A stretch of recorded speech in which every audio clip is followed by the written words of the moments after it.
He-Man Thundercats crossover. A lot of things usually come across our mind while talking about the good old 80s. For starters, the children of the 80s were unquestionably blessed with a multitude of high-spirited cartoons, ones that were bursting with fun, had a heavy dose of optimism, exciting escapades, and let's not forget some truly likable heroes. In fact, many of these kids grew up to become better adults solely because of the characters' veracity and heroism. Of course, you aren't entitled to address yourself as a true 80s kid if you did not grow up watching He-Man and the Masters of the Universe as well as Thundercats. It is imperative that these mind-altering cartoons top your list. Full credits to their successful toy lines and a little bit of thinking outside the box that finally drove DC Comics into coming up with an epic crossover between He-Man and the Thundercats. At last I have the means to conquer Eternia and crush He-Man once and for all.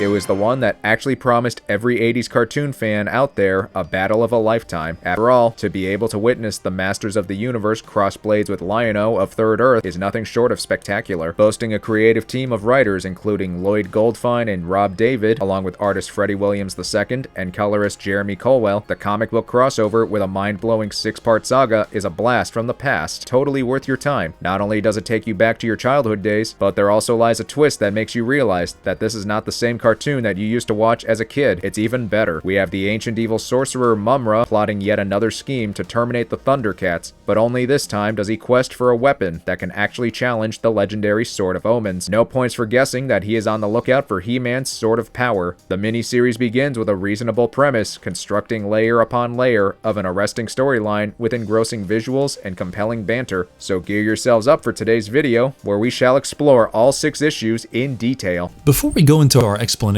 we have a very small request. If you like our content, please support us by subscribing to our channel. This is a small click for you, but for us, it means a lot. Thank you. Let's begin. Come to Mumra, the ever-living!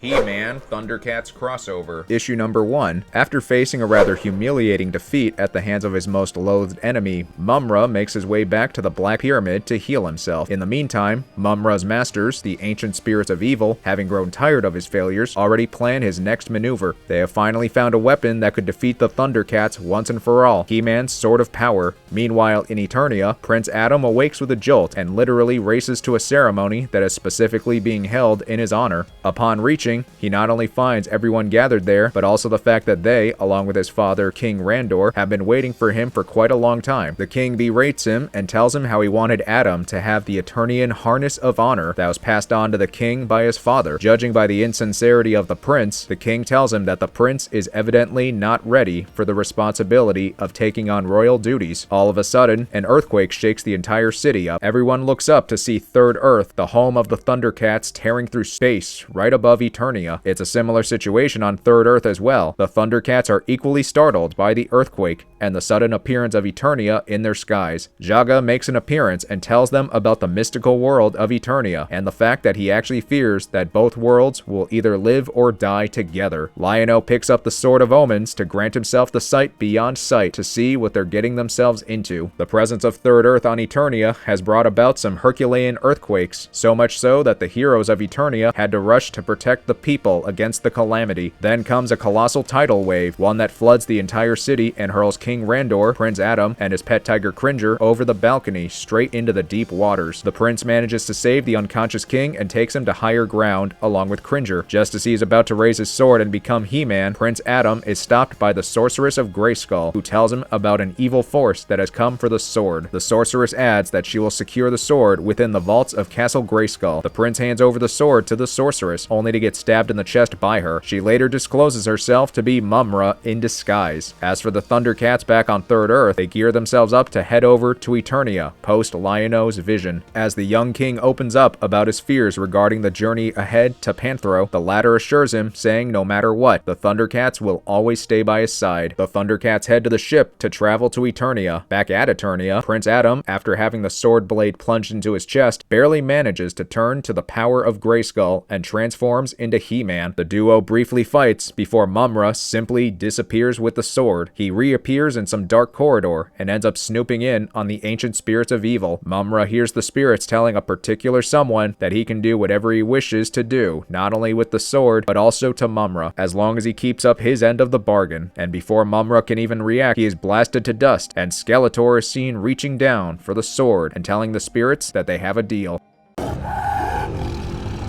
Yes, Panther. I think we are going to enjoy this.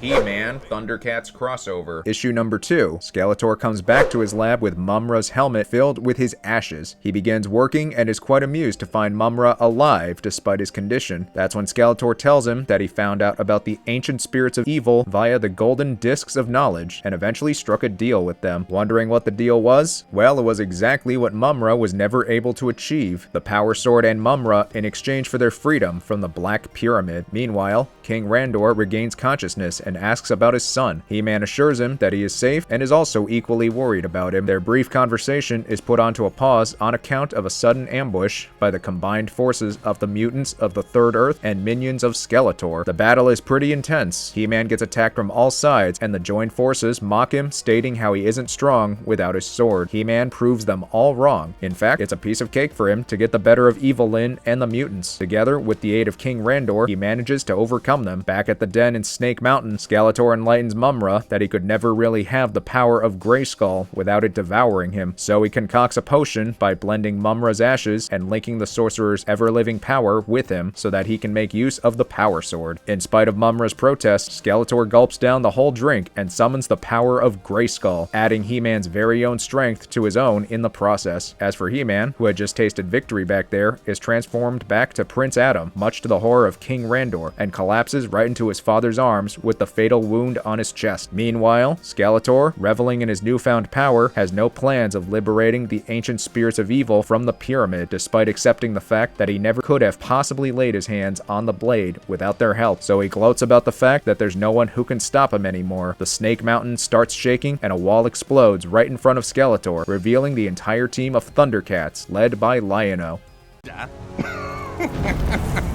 Have you the faintest inkling to whom you speak? He-Man Thundercats crossover. Issue 3. All He-Man Thundercats crossover. All of the Thundercats take turns in attacking Skeletor, while the latter simply laughs at their feeble attempts. Skeletor begins mocking them and telling them that they did not even have the slightest idea about what they were going up against. Lion-O attacks him and briefly manages to wound Skeletor, but not before the Supreme Dark Mage of Eternia slashes Lion-O's eye with the Power Sword. It would not be wrong to address Skeletor as the ultimate Lord of Destruction. He is literally unstoppable everywhere. Even with the Thundercats joining forces and doing their very best to defeat Skeletor, they are unable to do so. It looks like a triumphant situation for Skeletor, and just when he seems to assert dominance, Mumra in his ash form linked to Skeletor intervenes. Skeletor tells Mumra that he is in the middle of a battle against the Thundercats. Looking at this, Lion-O realizes that the duo has bonded and seizes the opportunity, using Mumra's own weakness, his own reflection, to drive away Skeletor and recover the Power Sword at last. Skeletor somehow teleports away, trying to regain his control from Mumra, and in due course, they end up fighting an internal battle against each other. Although Mumra manages to repossess his original form and take control, in doing so, he loses Skeletor and the power that he received from the sword. Both of them eventually comprehend that not only are they too evenly matched, but also bonded thanks to the potion. That is when Skeletor offers him a partnership to work together and capture the ultimate power of Grayskull, the most powerful force in the universe. He further advises Mumra that with that kind of power, he could not only eradicate the Thundercats, but also take the Eye of Thundera. But most importantly, it's the only way that the duo would be able to separate themselves from each other. Of course, Mumra agrees. Meanwhile, Lion-O and the Thundercats arrive at the damaged Eternos to find all the heroes mourning the death of Prince Adam. Upset and utterly shocked that he was unable to return the Power Sword to its rightful owner, Lion-O speaks with King Randor in private. While he tells the king what a great hero his son was, King Randor expresses how he just didn't know that it was Adam who doubled as He-Man. He repents how he was too blind to see him for what he truly was. Lion-O pacifies the king and tells him that despite not knowing, he was sure that Adam Adam felt loved by his father. Randor thanks Lion-O and in return asks him not to stress about living up to anyone's expectations and standards, but to rule from his own heart. Suddenly, another massive earthquake rocks the city, and everyone looks up to find 4 colossal giants attacking the city. We find that Mumra and Skeletor have used their collective power and knowledge to release the ancient spirits of evil, taking control of them and setting them free to strike Eternia to usurp the powers of Castle Grayskull. By the power of Grayskull! I have the power!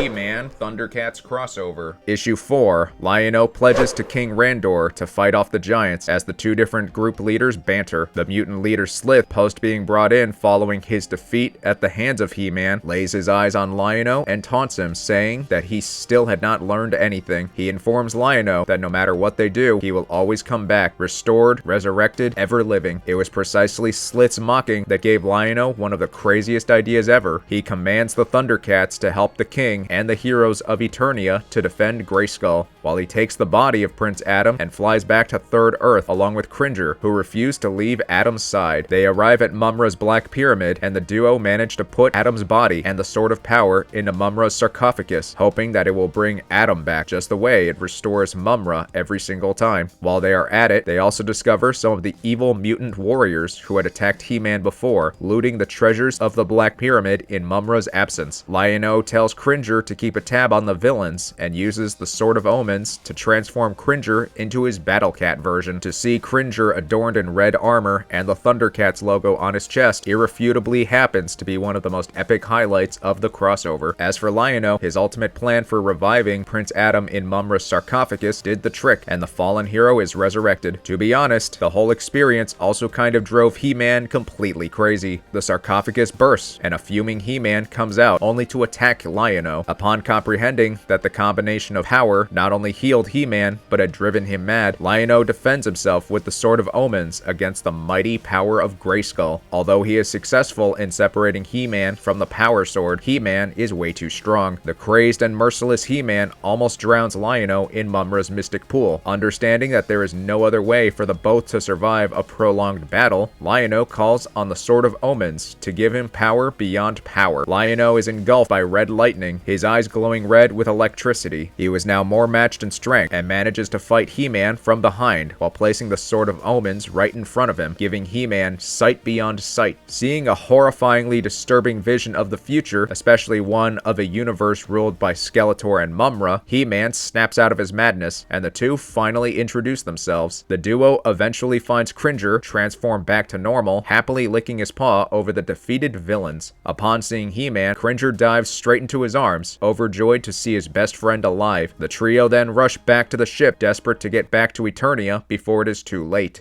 Eternia will be mine! Not if I can help it. He-Man Thundercats crossover. Issue 5, with the 4 ancient spirits of evil arriving at the doorsteps of Castle Grayskull, King Randor assembles an army accompanied by the Thundercats, and the combined forces of the heroes attack the giants. Tigra, Panthera, and Man-at-Arms gather a cannon of combined Eternian and Thunderian tech to charge the spirits, while the others buy them some time. Inside the castle, the Lady Sorceress summons the castle's defenses to stand guard. The spirit form of Jaga appears and tells the sorceress that he believes that there is an artifact that can obliterate the spirits. However, the answer lies on Thundercats' destroyed world of Thundera. The sorceress opens a gateway in space and time for Jaga and her to enter and retrieve the artifact. Meanwhile, outside, in spite of the best efforts put together by the heroes, the spirits tend to edge closer towards Castle Grayskull. Even with Tigra, Man-at-Arms, and Panthro firing the cannon at one of the spirits' head, it isn't as effective and they seem unstoppable. The spirits end up laughing and turn to attack the castle. It is then that Tigra makes use of his powers and creates an illusion where the castle simply vanishes, much to the confusion of the spirits and the frustration of Skeletor and Mumra. Jaga and the sorceress make an entrance before the heroes, informing them that Jaga knew of a golden disc of knowledge amidst the treasures of Thundera. The duo makes use of the retrieved disc to expose how Skeletor and Mumra use Skeletor's disc of knowledge to bring back the spirits in their physical forms. They also state that each of the 4 spirits have a disc on their chest, and if the heroes are able to demolish the discs, the spirits will be defeated. Tila and Chitara take a flyer and charge at one of the spirits. Chitara's sixth sense saves them from getting hit by an energy blast. Tila then sets the flyer to crash into the disc, and they both escape. The first spirit is destroyed. Orko also manages to inadvertently enlarge Snarf, who hits the disc on the second spirit, destroying it. As for Willikit and Willicat, they join Buzzoff and Stratos to attack the third spirit, and in the process break the disc, finishing off the third spirit. But Tigra collapses, not being able to hold the illusion much longer. Castle Grayskull is disclosed to be right in front of the fourth spirit. The final spirit attacks the castle, but the sorceress manages to hold up a protective shield to keep the castle safe. Panthro, along with Man-at-Arms, aim the cannon and fire at the spirit, knocking it backwards. Before the duo can aim and fire again, the spirit grabs Man-at-Arms, and Panthro jumps to free him. With the spirit getting sidetracked by the duo, Tigra manages to aim the cannon at the disc and fires, terminating the last spirit in the process. As the heroes celebrate, Skeletor and Mumra reveal the actual plan. The duo absorbs the power of the spirits, blending them together as they begin to disappear. They use this power to merge themselves into a single being, addressing themselves as the Mummator.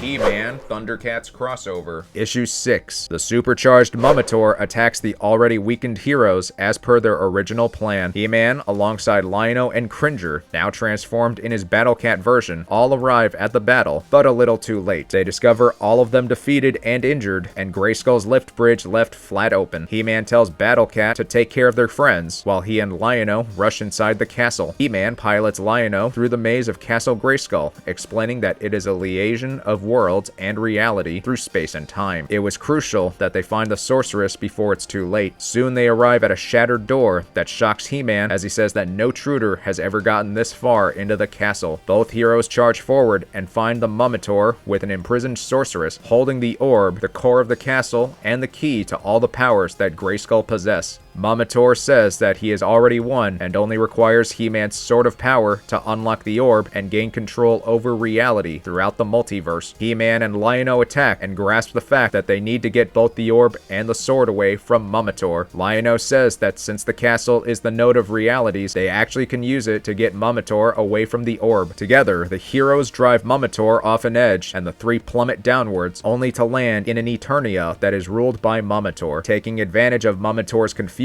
He-Man grabs the orb and, along with Lion-O, uses the orb's connection to teleport Grayskull away. They appear in what looks like a newsroom and witness themselves in a reality where He-Man is based on Earth, much like a Superman version. With Mummator reappearing, the duo grasp the orb together to use their combined will to get back to the castle, but instead, they find themselves in a reality where He-Man and Lion-O's buddies have merged. Mummator takes advantage of their surprise and manages to get a hold of He-Man's sword before Lion-O uses the orb to teleport them away again. As they arrive in yet another reality, they realize that Mummator will follow them anywhere while in possession of the sword. Lion-O looks down and sees that they have arrived on Thundera before it exploded. He observes his father, King Claudius, staying behind as the child Lion-O, Jaga, and the other Thundercats flee the planet. Shaken and taken back by surprise, Lion-O is attacked by Mummator, and as the trio wrestle, they arrive back inside Grayskull. Mummator manages to get the orb from Lion-O. Owning both the sword and the orb, Mummator activates the orb and summons all his minions to attack He-Man and Lion-O. Unbeknownst to them, the sorceress had already managed to free herself while they traveled realities and had summoned the recovered heroes to support Lion-O and He-Man. As the power of Grayskull begins to flow through Mummator, He-Man starts feeling weak. Although Lion-O manages to slash Mummator's wrist and get the power sword back, it is too late to stop the orb from unlocking. Realizing that they have one last chance, He-Man and Lion-O risk merging the remaining power of Grayskull and He-Man and the power sword along with the Sword of Omens, even though the duo realized that it could actually kill both of them. He-Man fires his power into the Sword of Omens, and together with Lion-O, summon the power beyond power at Mummator. The consequential blast of energy overpowers Mummator and rips him apart back into Skeletor and Mumra, before disintegrating both. The resulting blast also changes He-Man back into Adam and caps the orb. Both the sorceress and Jaga claim victory for the heroes. Lion-O looks away to find a doorway leading back to Thundera, he is more than desperate to go back and save his father and the world, saying he will never run away again. Adam gently holds Lion-O back, saying that he could go back and save his father, but doing so would change everything, especially the here and now. He further tells him that his true destiny lies in the future and not the past. Lion-O reluctantly agrees, and King Randor watches them from a distance with pride. Later on, the heroes exchange thanks and gifts, load the mutants into the Thundercats ship, and the evil warriors of Skeletor inside a prison ship. Lion-O says he is sorry to leave, but they must return before Third Earth snaps back to where it belongs. Adam, now returned to his He-Man form, thanks his new friend, saying it will be weird now that his father and everyone else knew about his secret. Lion-O advises that it is best that fathers and sons have no secrets between them, so that Randor can now know Adam as the hero he has always been. When He-Man exclaims that Lion-O is too wise for his age, Lion-O embarrassingly tells He-Man that he is only 12 years old mentally, living in an adult's body. Of course, He-Man is surprised, so much so that he tells Lion-O that if he is this matured as a boy, then he will be conclusively greater as a man later in life. With the Thundercat ship taking off, both He-Man and Lion-O shout each other's battle cry, bidding bittersweet farewell. And if you liked our content, don't forget to leave a like and subscribe to us if you haven't already. Have a good one and be safe. Thanks everyone.